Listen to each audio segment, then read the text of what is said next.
안녕하세요. 순환기내과 전문의 윤종찬입니다. 오늘 제가 준비한 이야기는 심장이 보내는 마지막 경고, 심부전입니다. 계단 한층만 올라가도 숨이 차고 다리가 자주 붓고 발이 묵직하다면 한 번쯤 의심해봐야 하는 질병, 심부전. 심부전은 심장이 약해져 온몸에 필요한 피를 충분히 보내지 못해 전신에 산소와 영양분을 제대로 공급하지 못하는 상태를 말한다. 국내 심부전 유병률은 2002년 0.7%에서 2023년 3.41%로 꾸준히 증가하고 있으며 국내 심부전 환자 수는 약 175만 명 정도라고 하는데, 심부전은 생활습관 개선과 약물 치료가 기본이지만 필요시 시술과 수술, 그리고 기계적 순환 보조 장치인 좌심실 보조 장치를 삽입하기도 한다. 좌심실 보조 장치는 심장 이식을 기다리는 동안 호흡곤란과 피로, 그리고 부종을 현저히 줄어들게 해주지만 출혈과 혈전, 감염과 같은 합병증에 주의해야 한다는데, 완치가 쉽지 않은 만성 질환, 심부전. 심부전의 증상과 치료법에 대해 자세히 알아보자. 심부전이란 모든 심장 질환의 종착역으로 여러 가지 심장 질환으로 인해서 심장의 고유 기능이 약화되어 전신에 충분한 혈류를 보내지 못하는 상태를 총칭하는 일종의 증후군이라고 할 수 있습니다. 심부전의 흔한 증상으로는 호흡곤란, 부종, 피로, 운동 능력 감소 등이 있고, 이러한 증상으로 인해서 일상생활에 제한이 있을 정도로 심한 경우에는 순환기내과 전문의의 진료가 필요합니다. 심장질환의 종착역이라고 불리우는 심부전은 65세 이상 인구에 있어서 가장 흔한 입원 원인 중에 하나이고, 우리나라 전체에 있어서도 심부전 유병률이 점차 증가하고 있습니다. 또한 심장 질환 중에 의료비가 가장 많이 드는 단일한 질환이기도 합니다. 심부전을 유발하는 주요한 질환으로는 심근경색이나 협심증과 같은 관상동맥 질환, 고혈압, 심방세동과 같은 부정맥 질환, 또 심장 판막 질환, 심근병증, 또 갑상선 질환과 같은 전신적인 질환들이 모두 심부전을 발생시킬 수 있습니다. 특히 심부전이 악화돼서 입원하는 경우에는 5명 중에 1명은 진단받은 지 1년 이내에 사망하는 것으로 알려져 있고, 2명 중에 1명은 5년 이내에 사망하는 중증 질환이라고 알려져 있습니다. 그래서 대부분의 고형장기암, 즉 위암이나 대장암, 유방암, 전립선암보다도 생존율이 낮은 것으로 알려져 있고, 심장 돌연사의 원인 중에서도 중요한 부분을 차지하고 있습니다.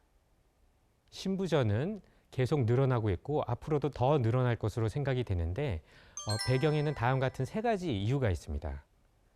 사회가 고령화되는 것이 가장 중요한 배경이고요. 두 번째는 심부전의 직접적인 선행질환인 당뇨병이나 허혈성 심장 질환들이 늘어나고 있습니다.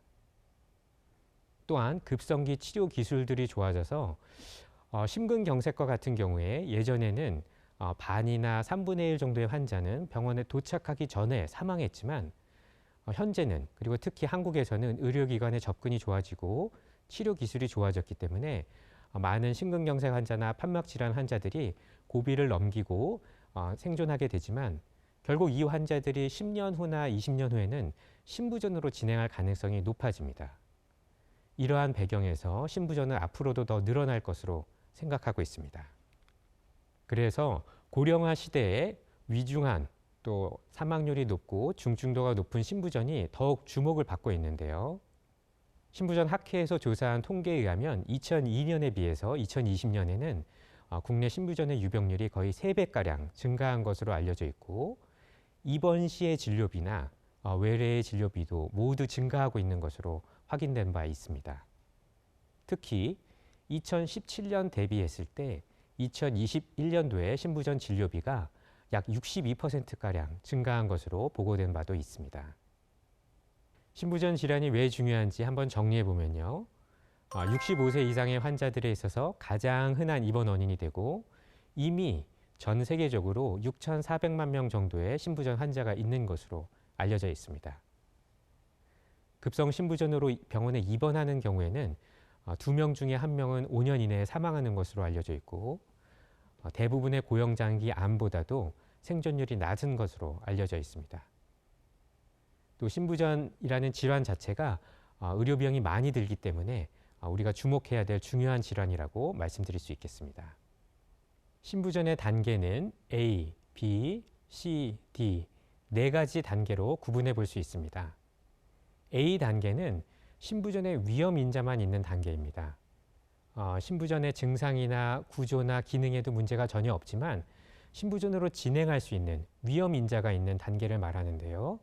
고혈압, 당뇨병, 심장 독성의 위험성이 있는 항암 치료를 받는 경우, 심근병증의 가족력이 있는 경우가 여기에 해당합니다. 신부전 단계 중에 두 번째 B 단계는 신부전의 증상은 아직 생기지 않았지만 심장의 구조나 기능에 이상이 있는 것이 발견된 단계입니다. 흔히 건강검진에서 우연히 신비대가 발견되었거나 건강검진으로 진행한 심장 초음파에서 심장 수축 기능이 감소했거나 심장 판막 질환 등이 발견된 경우가 여기에 해당합니다. 신부전 단계 중에 C 단계는 가장 전형적인 신부전의 증상 발현 단계라고 말씀드릴 수 있겠는데요. 심장의 구조나 기능에 이상이 있고 이로 인해서 신부전의 증상이 있는 단계를 말합니다. 대부분 신부전의 약물 치료가 필요하고 신부전의 증상이 호전되어도 이 단계에 해당한다고 말씀드릴 수 있습니다. 신부전의 단계 구분 중에서 가장 마지막인 D 단계는 약물 치료나 시술, 기구 치료에도 호전이 없고 신부전의 증상이 계속 악화되어서 일상생활을 하기 힘든 중증 신부전을 이루는 말인데요. 표준 치료에도 불구하고 증상이 심하기 때문에 이 D 단계에서는 심장 이식이나 좌심실 보조 장치라는 엘바드 치료 등을 고려해야 합니다. 그렇다면 신부전 진단은 어떻게 할까요? 신부전은 일단 의심될 때 혈액 검사를 먼저 하게 됩니다. 기본적인 전신적인 상태를 보는 혈액 검사 이외에도 심장의 압력이 얼마나 부담이 되어 있는가 등을 보는 특수 혈액 검사를 통해서 신부전의 가능성을 가늠해 볼 수 있고요. 또 흉부 엑스레이를 통해서 심장의 크기가 커져 있는지, 폐나 늑막에 물이 차 있지는 않은지 등을 감별합니다. 또 전극을 붙여서 심장의 전기적인 신호를 통해서 심장의 전기적인 활동에 문제가 없는지, 또 심장 초음파 검사를 통해서 심장의 구조와 기능에 대해서 평가하게 됩니다. 이런 기본적인 검사들 이외에도 심장 MRI나 심근 조직 검사, 또 관상동맥 조영술과 같은 검사들을 할 수 있는데 이렇게 다양한 검사를 진행하게 되는 이유는 앞서 말씀드린 바와 같이 신부전을 일으키는 질환들이 다양하기 때문에 어떤 원인 질환에 의해서 신부전이 발생했는가를 규명하기 위해서 그렇습니다. 환자분들께서 특별히 신부전은 특정한 검사 수치를 통해서 진단할 수는 없는지, 또 신부전 진단을 할 때 왜 복잡한 여러 가지 검사가 필요한지 묻기도 하시는데요. 고혈압이나 당뇨병, 또 고지혈증 같은 경우에는 혈압의 수치나 어떤 특정한 피검사 수치를 통해서 진단하게 됩니다. 그렇지만 신부전은 앞서 말씀드린 바와 같이 조직이나 기관이 필요로 하는 만큼의 산소나 영양분이 공급되지 않는 심장의 구조 기능의 문제를 통칭하는 일종의 증후군이기 때문에 사실은 진단하기가 어려운 부분이 있고 또 그런 신부전을 일으키는 원인 질환을 규명하기 위해서 여러 가지 복잡한 검사가 필요한 경우도 있습니다. 네, 그러면 이제 신부전 치료법에 대해서 말씀드려 보겠습니다. 신부전이 일단 진단되었다고 한다면 앞서 말씀드린 바와 같이 신부전의 사망률이 높고 중증도가 높아서 걱정하시는 경우가 많은데요. 신부전 전문가의 진료를 받고 꾸준하게 약물 치료를 하면서 필요한 경우 시술이나 수술적인 치료를 받게 되면 신부전 진단은 되었지만 잘 관리하고 중증 신부전으로 진행하는 것을 예방할 수 있습니다. 신부전 치료에 있어서 가장 중요한 치료 접근은 약물 치료입니다. 신부전 환자는 일반적으로 가장 우선적으로 처음 이제 약물 치료를 받게 되는데 신부전 환자의 증상을 경감시키고 또 더 오래 살게 하는 생존율을 개선하는 약제들이 잘 입증되어 있습니다.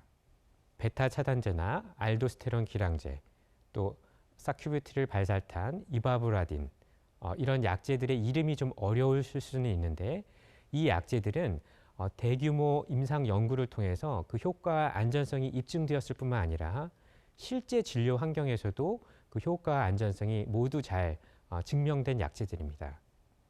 그래서 어떤 한 가지 약제에 뭔가 부작용이나 본인이 잘 맞지 않는 부분이 있다고 해서 그 약제를 임의로 중단하거나 모든 신부전 약제를 중단하지 마시고요. 주치 선생님과 상의를 하셔서 약제를 조정하거나 용량을 변경하는 것 등을 시도해 보는 것이 중요합니다. 많은 신부전 약제들이 있는데 그 중에서 SGLT2 이니비터, 나트륨 포도당 공동 수용체 억제제라는 이름은 생소하실 수 있는데 이 당뇨병 약제로 개발된 약이 신부전 치료로 이제 중요한 약으로 자리 잡아서 이 부분을 간략하게 좀 소개해 드리려고 합니다. 로지글리타존이라는 당뇨병 약이 미국이나 유럽에서 광범위하게 사용이 되었었는데 이 당뇨병을 치료하기 위해 쓰여지는 당뇨병 약제가 이 약제를 복용한 환자에서 복용하지 않은 환자에 비해 심근경색이 늘어나는 것 같다. 이런 보고가 2007년에 중요한 논문에 이제 게재되게 됩니다. 사실은 당뇨병 환자는 잘 아시는 것처럼 심혈관계 위험성이 높기 때문에 당뇨병 치료제를 썼는데 오히려 심혈관계 예후가 나빠진다. 심근경색이 더 많이 발생한다. 이러면 큰 염려가 될 수밖에 없는데요. 이런 논문이 게재되고 나서 미국 FDA에서는 이제부터 당뇨병 약제를 미국에서 팔기 위해서는 기존의 약제에 비해 새로운 당뇨병 약제가 심근경색이나 심혈관계 원인에 의한 사망을 더 늘리지 않는다, 안전하다 이런 거를 증명해야만 미국에서 새로운 당뇨병 약제로 팔 수 있도록 어떤 규칙을 변경했습니다. 그래서 이 규칙이 변경된 이후에 개발되고 시팔된 모든 약제들은 심혈관계 예후가 좋아지나 나빠지나 적어도 기존 약제에 비해서 더 나빠지지는 않는다. 이거를 입증하게 되었는데요.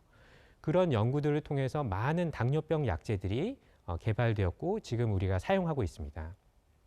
SGLT2 이니비터라는 약제는 사실은 사과나무 껍질에서 추출한 성분으로 알려져 있는데요. 이뇨제 효과가 있고 소변으로 당을 배설시킴으로써 당뇨병을 조절하는 효과가 있습니다. 그래서 이 SGLT2 억제제 요 약제도 앞서 말씀드린 바와 같이 FDA의 그런 승인 기준을 만족하기 위해 대규모 임상 연구를 통해서 기존의 약제에 비해 심혈관계 안전성이 더 나쁘지 않다, 안전하다 이런 것들을 입증하기만 하면 되었는데 사실은 심혈관계 예후를 더 개선시켜주고 특히 신부전의 예후를 아주 확연하게 개선시켜줬기 때문에 당뇨병과 무관하게 신부전 약제로도 사용할 수 있지 않을까 이런 생각을 하게 되었습니다.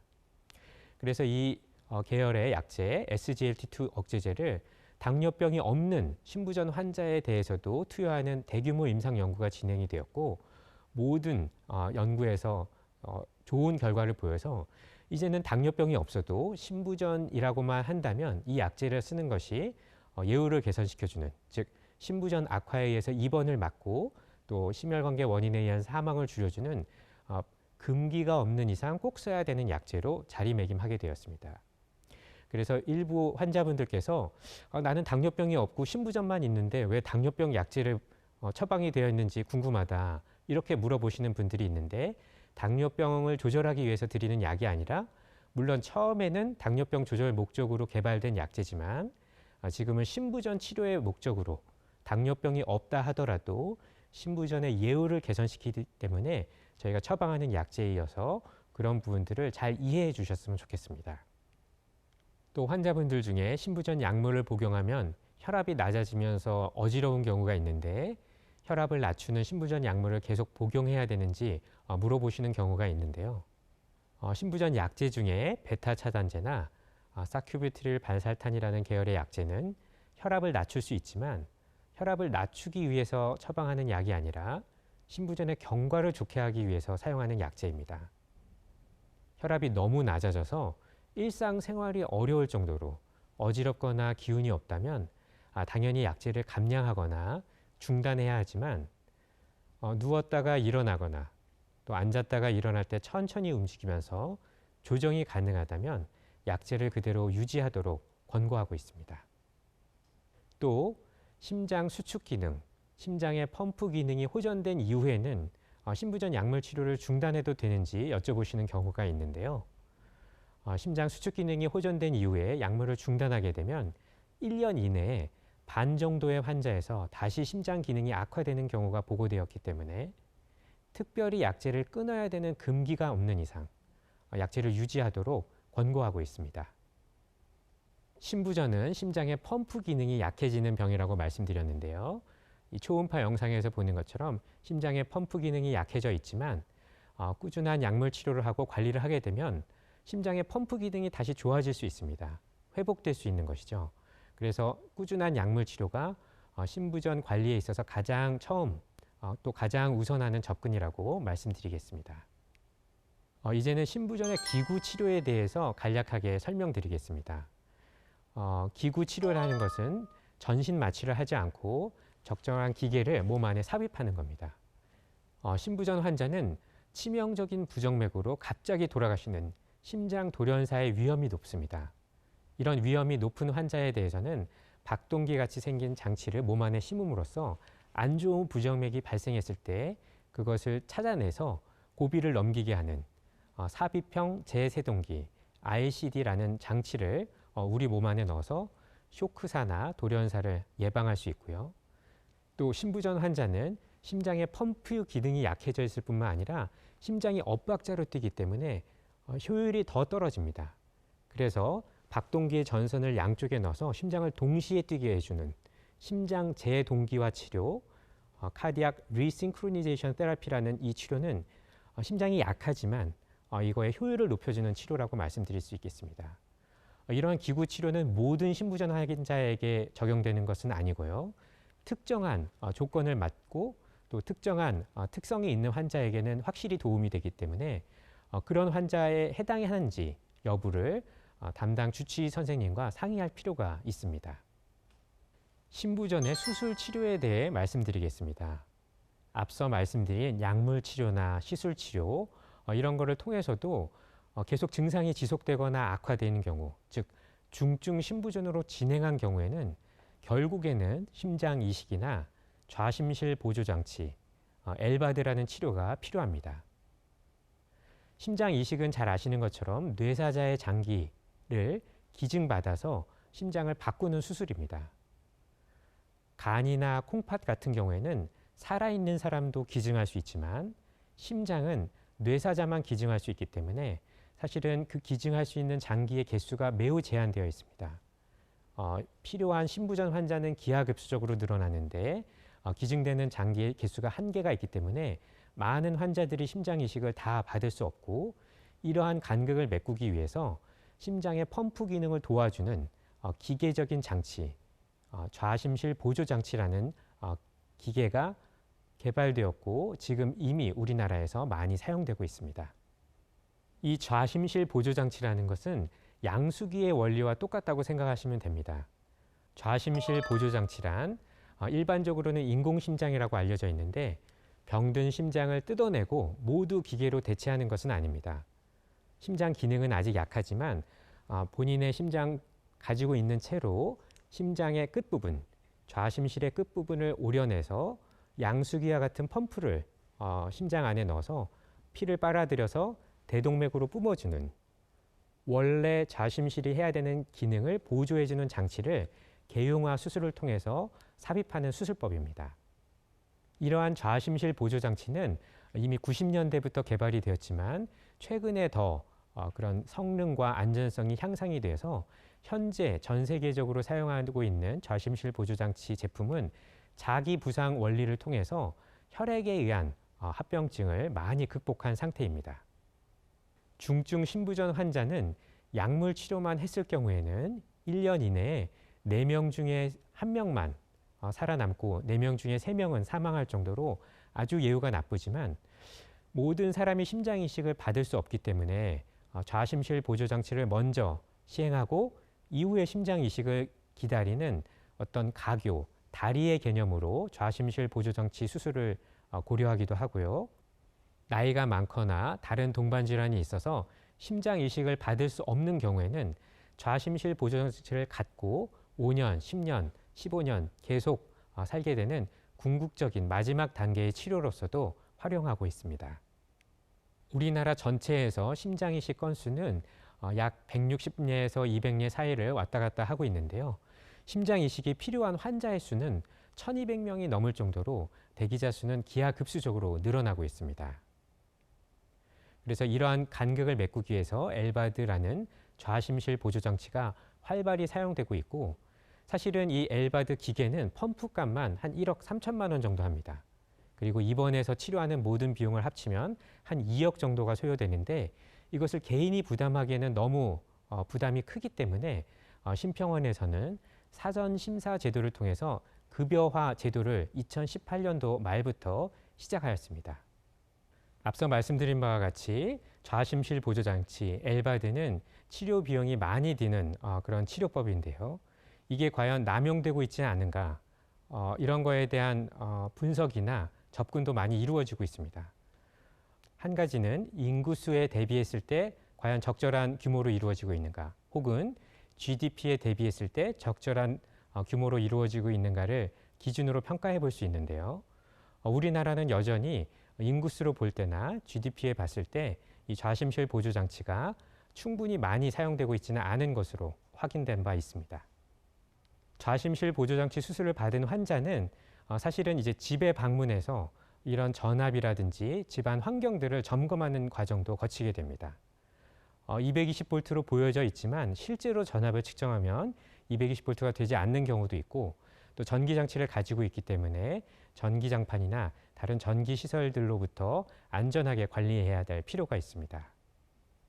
환자분들 중에서는 심장 이식이나 좌심실 보조장치와 같은 큰 수술을 해야 한다고 하면 막연히 두렵고 걱정이 되셔서 약물 치료만 지속하면 안 되는지 물어보시는 경우도 비교적 흔합니다. 그렇지만 앞서 말씀드린 것처럼 신부전은 진행하는 질환이기 때문에 약물 치료나 시술 치료로 신부전이 잘 관리되지 않는다면 결국에는 마지막에는 심장 펌프 기능이 많이 나빠져서 전신에 피를 공급하지 못하게 되어 간이나 콩팥이나 뇌, 여러 장기들이 망가지기 때문에 그 이후에는 사실은 심장 이식이나 좌심실 보조장치를 하고 싶어도 할 수 없는 상태가 됩니다. 그래서 적절한 시점에 중증 신부전 환자임이 확인이 되고 비가역적으로, 즉 더 이상 어떤 치료를 해도 심장 기능이 회복될 가능성이 뚜렷이 낮다고 한다면 조기에 심장 이식이나 좌심실 보조장치를 고려해야 합니다. 마지막으로 환자분 스스로 신부전의 예방이나 관리를 위해서 할 수 있는 몇 가지 사항을 말씀드리도록 하겠습니다. 우선 식사에 있어서는 짜게 드시지 않는 것이 중요합니다. 우리나라 음식에는 국물이나 찌개에 소금기가 많기 때문에 이런 국물이나 찌개를 다 섭취하면 소금, 염분을 많이 섭취하게 돼서 몸이 붓고 더 숨차게 될 수 있기 때문에 식사를 짜지 않게 드시는 것, 또 너무 기름진 음식을 드시지 않는 것을 추천드립니다. 운동에 있어서는 예전에는 신부전 환자에게 운동을 하지 말고 가급적 안정을 취하라고 권고했지만, 최근에는 가능한 범위 내에서 운동을 하는 것이 신부전 환자의 예후를 개선시킨다고 잘 알려져 있습니다. 그렇지만 신부전 환자는 운동 능력이 떨어져 있는 경우가 많기 때문에 무리한 운동을 하기보다는 걷기 운동같이 비교적 쉽게 시작할 수 있는 운동을 시작할 때 천천히, 즉 워밍업과 마지막에 마무리하는 단계를 완만하게 쿨다운하는 과정을 잘 지키시는 것이 필요합니다. 또한 근력 운동을 하는 경우에는 상체보다는 하체 위주의 근력 운동을 하는 것을 권고드립니다. 모든 신부전 환자에서 금연은 필수이고요. 금주 또는 절주하도록 권고하고 있습니다. 무엇보다 신부전 환자로 진단이 된 경우에는 앞서 말씀드린 약물 치료를 꾸준히 하면서 무언가 몸에 변화가 있거나 약이 맞지 않다고 생각이 된다면 주치의 선생님과 상담을 통해서 약물을 조정받으시는 것을 권고드립니다. 특히 일반적인 상황에서 정말 너무 일상생활이 힘들 정도로 갑자기 숨을 쉬기 어려운 경우, 혹은 어지럽거나 의식을 잃고 쓰러지는 경우, 심장이 두근거리는 것 때문에 정신을 잃을 정도로 어찔한 경우, 또 가슴이 답답하거나 통증이 지속되는 경우에는 반드시 응급하게 심장 관련된 진료를 받으셔야 됩니다. 그리고 평소에는 몸이 붓지는 않는지, 혹은 입맛이 많이 줄거나 혹은 피로한 게 새로 생기지는 않는지, 체중이 2kg 이상 증가하지는 않는지, 밤에 누웠을 때 숨찬 증상이 심하지는 않는지 등을 확인해 보시는 것이 도움될 수 있습니다. 심부전은 갑자기 하루아침에 생기는 병은 아닙니다. 오랫동안 진행된 심혈관계 대사 질환으로 발생하는 질병인 만큼 평상시 관리가 매우 중요하다는 것을 꼭 기억하시면 좋을 것 같습니다. 오늘 저의 이야기가 여러분들이 건강하고 행복한 삶을 살아가는데 도움이 되셨길 바랍니다. 감사합니다.